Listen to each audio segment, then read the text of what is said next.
اوعى تفتكروا اللي انا هقوله لكم ده نوع من انواع الدعايه. انا عمري ما شاركت في حاجه دعايه في يوم من الايام لحد، انما انا ممكن اشارك في حمله مجتمعيه. وانا شايف ان اللي بيحصل دلوقتي هو جزء من حمله مجتمعيه كبيره جدا، مساله احياء فكره المقاومه والمقاطعه. وحقيقه يعني لما بقول لكم في حته الدعايه دي، انا متابع اللي بيحصل مع سبيروس باتس. وانا يعني وجيلنا شاف السبيروس باتس دي من ازمنه طويله. وحتى يعني كنا بنقول عليها زمان ايه، رمز الدبانه. طبعا هي مش الدبانه، هي عسل النحل. فاحنا سبيروس باتس احنا مرتبطين بيها من زمن. وانا شايف انها كانت مشروع وطني حلو. وانا يعني شفت المصنع بتاعهم ده اللي كان في رمسيس، في الشارع الضيق المجاور أو خلف مسجد الفتح. وكنا دايما يعني 3 أو 4 أكشاك على وجه التحديد هم اللي بيبيعوا منتجات سبيروس باتس. انما اللي انا شفته خلال الساعات والايام القليله الماضيه هي تجربه تحتاج تدرس، وهي تجربه تسويقيه. الحالة النفسية للشعب المصري هي اللي خلته يروح لسبيروس باتس. ودي المقاومة والدور الحيوي لأي شعب، إنه إزاي يقدم البديل.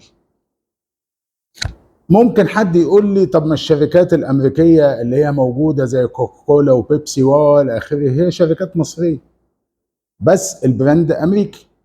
القضية مش كده، القضية في الرمزية. تاريخيا في واقعة تتعلق بسبيروس باتس، وحاجه غريبه جدا. يعني مش عارف سبيروس باتس ليها كده لها اوقات معينه كده مرتبطه بحاجات غريبه. بعد هزيمه 67 وتحديدا في بدايات 68 خرجت انتفاضه الطلبه. الطلبه كانوا متعاطفين جدا مع عبد الناصر، ولكن كل ده يوم ما يقارن بالهزيمه اللي حصلت فده شيء فعلا بشع. فخرجت طبعا كان النظام الامني كبير، فخرجت المظاهرات تهتف. فعايزين يهتفوا ضد عبد الناصر، مش عارفين يهتفوا لسببين. السبب الاول هو التعاطف الشخصي مع شخص عبد الناصر كشباب. السبب الثاني هم خايفين امنيا. فراحت المظاهرات طالعه من جامعه القاهره وهي بتهتف بتقول ايه؟ يسقط يسقط سبيروس باتس. لو انتوا جيتوا وزنتوها هي يسقط يسقط عبد الناصر.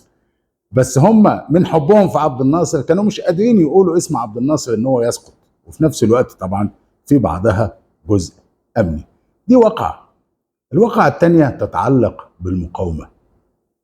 في يوم من الايام مصر قدمت تجارب في المقاطعة تثبت ويعني ويحسب لها في تاريخها انها دولة مؤسسة لمبدأ المقاطعة.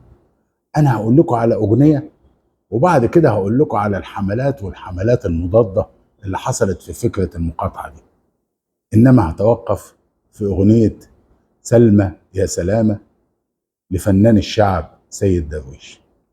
بيقول صفر يا وابور اربط عندك، نزلني في البلد دي، بلا أمريكا بلا أوروبا، ده مفيش أحسن من بلدي.